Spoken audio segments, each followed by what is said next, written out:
Thanks very much for the kind introduction. So, ladies and gentlemen, good morning. Very happy that I'm the first speaker of today. Hope you enjoyed the evening, also all the sessions yesterday. I think we got to know lots of important information about also progress in the geothermal field compared to last year, what we heard last year at the SEN conference. So at least for me it was really interesting to hear that yesterday, also especially from a governmental point of view, so that we will be in the position to deploy projects and hopefully speed them up there. So I will skip a few slides today due to time constraints, and I think we are already a bit late, but at least all the information is there, and also we can discuss this later on as required. So let me start with some general topics first before we dig deeply into the geothermal applications. With Orcan, we are not only doing geothermal applications, but as well waste heat recovery from industrial processes, for example, or from any engines, gas turbines.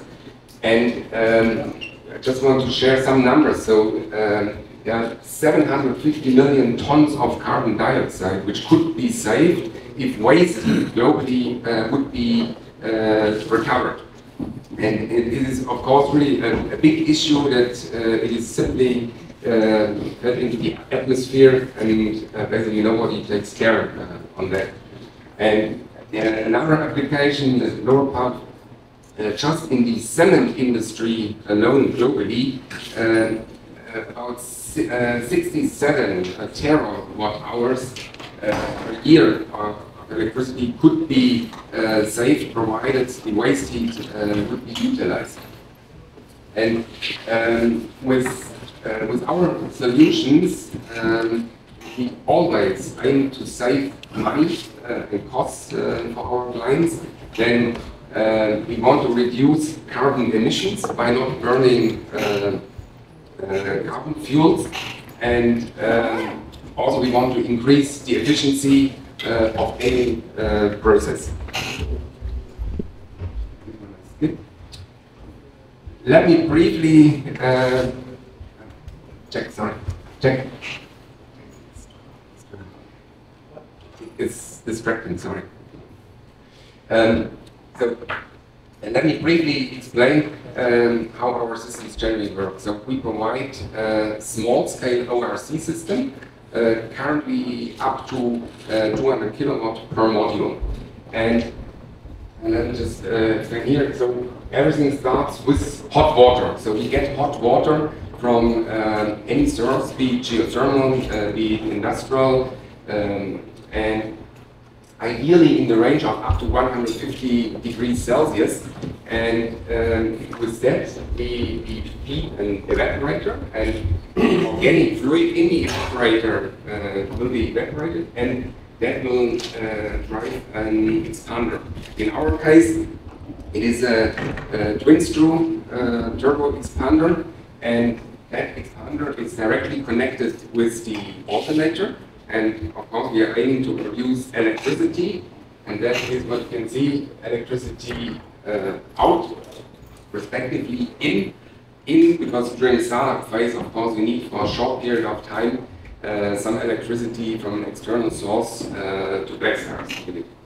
Then, after the expander, the vapor will be distributed to the condensers. In that case, 2 air condensers on each side. And after that, we will have the liquefier organic fluid pumped back to the evaporator, and so the loop is closed, and that is overall the functionality of the ORC. Very briefly, so I mentioned it that we are active in industrial applications, but as well in marine. So marine is also a very big sector for us. And there the heat, of course, comes from the onboard engines. But today we will focus on power, which I'm responsible for within Orcan, and of course, possibly on geothermal subjects. I skip as well.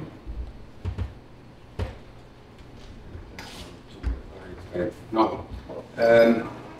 Let me explain the functionality. So there's always a heat source. Ideally, if it's a liquid heat source above minimum 90 degrees Celsius, and if it's a gaseous heat source, minimum 150 to 200 degrees Celsius. And we are always using an external heat exchanger to produce hot water. So we are using intermittent hot water circuit. I explained before how the system overall works, but so you feed the hot water into the ORC for the evaporation process, and then it's the overall principle.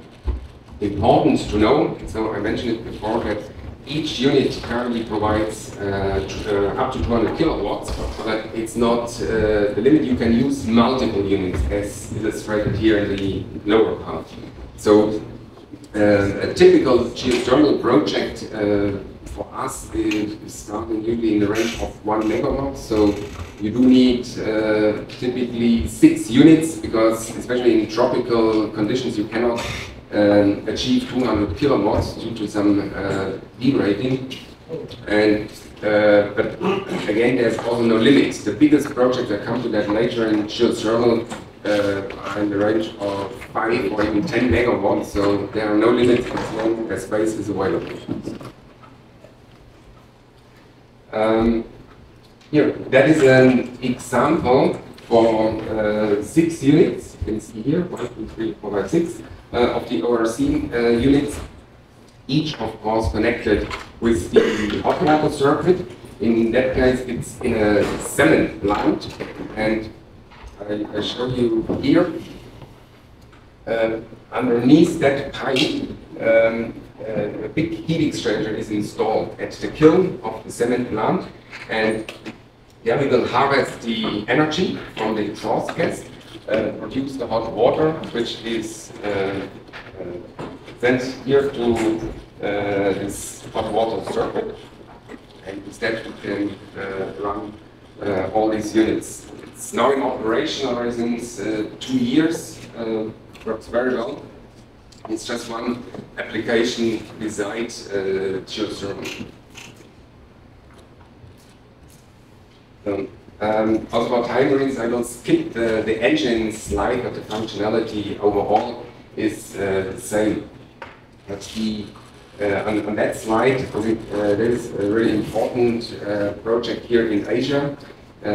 It's a gas-fired plant. So you can see here, left and very right, in total 70 gas engines, and each gas engine is connected with one of our ORCs, so also 70 ORCs in the center rows.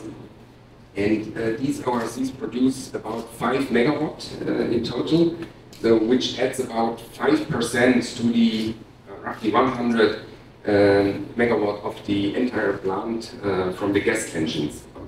So, and the project is in Myanmar, and just to give you an indication, in Myanmar, 5 megawatt do provide electricity for roughly 100,000 people, because of course the individual power consumption is relatively low. And we are supporting the communities without burning additional fuel, increasing the efficiency and make people happy and provide power to them. Marine, also for time reason I will skip, but functionality is the same as explained before. And here an important aspect on that slide. I talked about our modularity. Once the units are shipped, you can simply put them on a trailer once they arrive in the country. So from the harbor to the site, you put every unit on a trailer, truck, and deliver it to site. So installation is very easy. And you just do need a crane at site and put it from the truck, from the trailer, to the foundation, which can be prepared up front. And then basically within a couple of days you can commission such a set. So that is a relatively simple and straightforward and standardized job. Maybe one aspect, the weight, that is sometimes also important, is about 14 tons, so not a lot. So including the integrated coolers, and everything is installed in a 40-foot container. And also another important aspect is per year we do have roughly 1 to maximum 2 days of scheduled maintenance. So it's really low requirements in maintenance, which is of course important for reduction of the OPEX, operational expenses. And there are basically no consumables for our modules. There's no depletion of the working fluid, as well as the oil, which is part of the closed circuit. Is unlike in an engine, there's no consumable, so it won't disappear over time. And last but not least, all of our modules are factory tested, so they are all assembled in the factory currently in Germany, later on also in some other parts of the world, including Asia, so we are planning also to expand here and have a bigger setup. Not in Taiwan, but in the region in Southeast Asia. Right. Easy planning. So we have developed tools so that you can do three-dimensional planning of the installation, and all the modules are pre-designed, so you can simply play around. You take photographs at site, and then you can feed the site into the system, and you can easily do a 3D model of your site and the installation. So since we have developed this tool, this speeds up the entire process drastically. I don't know if that's known. Now, let's focus on geothermal applications. On the left-hand side, you see a well, and it can be either an existing well or new wells. In existing wells, even to the extent with flash power plants, we can offer to make use of any residual heat from this plant, so be it after the steam has been condensed.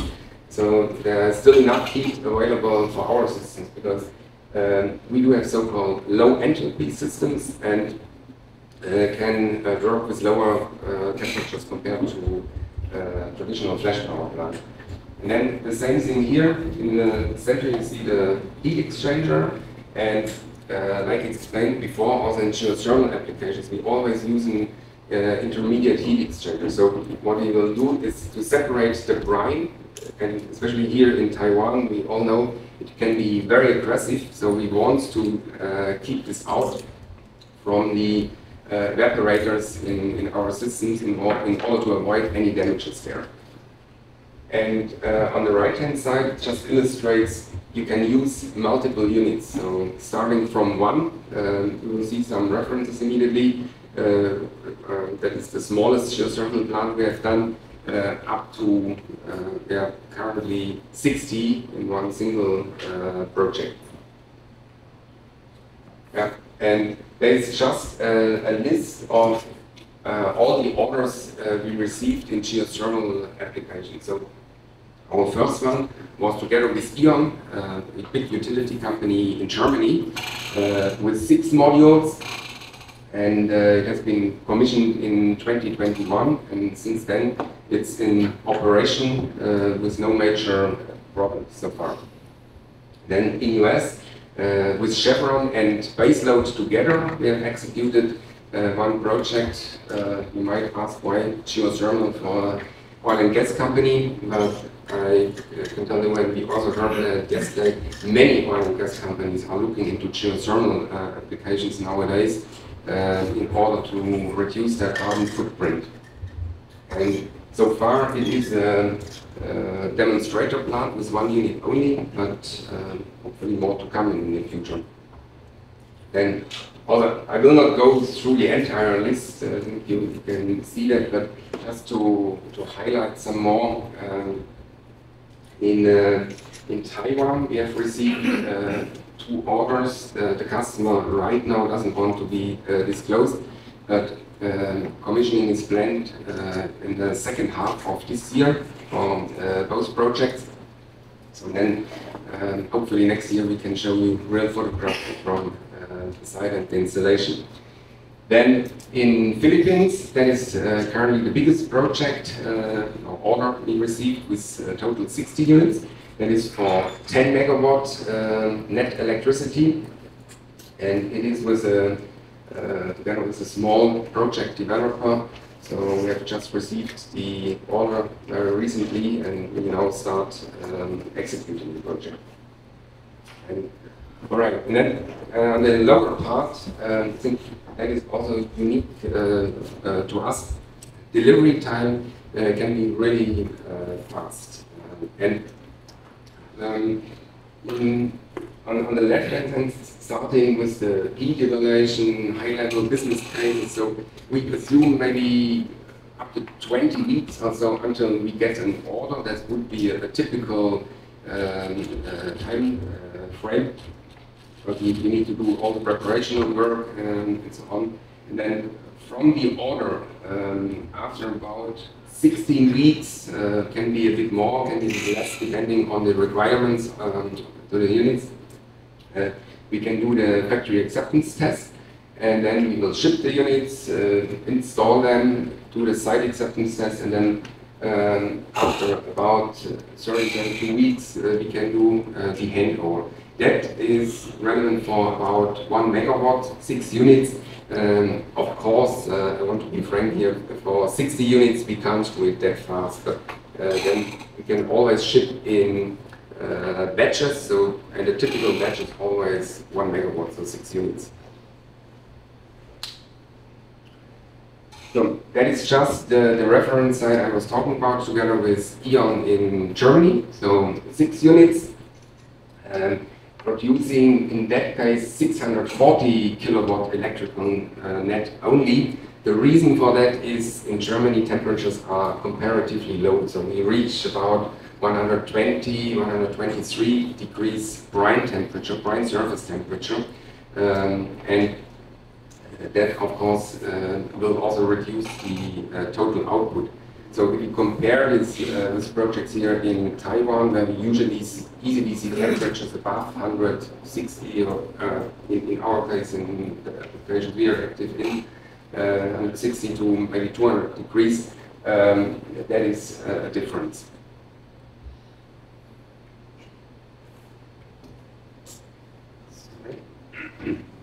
So, and that is another project in Austria with 1 unit for now. And what is interesting here, it's a combination of heating system for a greenhouse, which is nearby, and with all the surplus heat, we are producing electricity. And this client already decided he will go for a second well, and then we can add additional units. And that is, I would say, the beauty of our products in geothermal applications. So if later on more heat is available, you can simply add units, and depending on the available heat. And so also in the contrary, if a well should deplete and there's less heat available over time, you can even take away units and install them elsewhere. So both is possible without any major impacts. That is the order two orders actually received here in Taiwan. So each project consists of 1 megawatt, so the sites are very close to each other. And in that specific case, these are water-cooled units, so instead of the air condensers inside the container, we are using a cooling tower, external cooling tower. So it is a water-cooled condenser. But at the end, the ORCs are identical, and both options are available on request, air-cooled or water-cooled. And that was during the field evaluation in Philippines for the 10 megawatt project I was talking about. So we have done site inspections, and on the left-hand side you can see road construction that was already about 1.5 years back. Now the road is there already, and yeah, we hope that we can start with the execution very, very soon. And maybe just to let you know, in Philippines, the conditions, I would say, are at least similar to what we see here in Taiwan. The prime temperature is 165 degrees, and yeah, we assume we need our commissioning will be next year. That is the schedule, a bit depending on the construction which is going on already. So I understand time is up. I can skip that one. Instead, I would say thank you for your attention, and if there are any questions, let me know. Contact our partner OSA locally here in Taiwan, or me anytime. Thanks very much.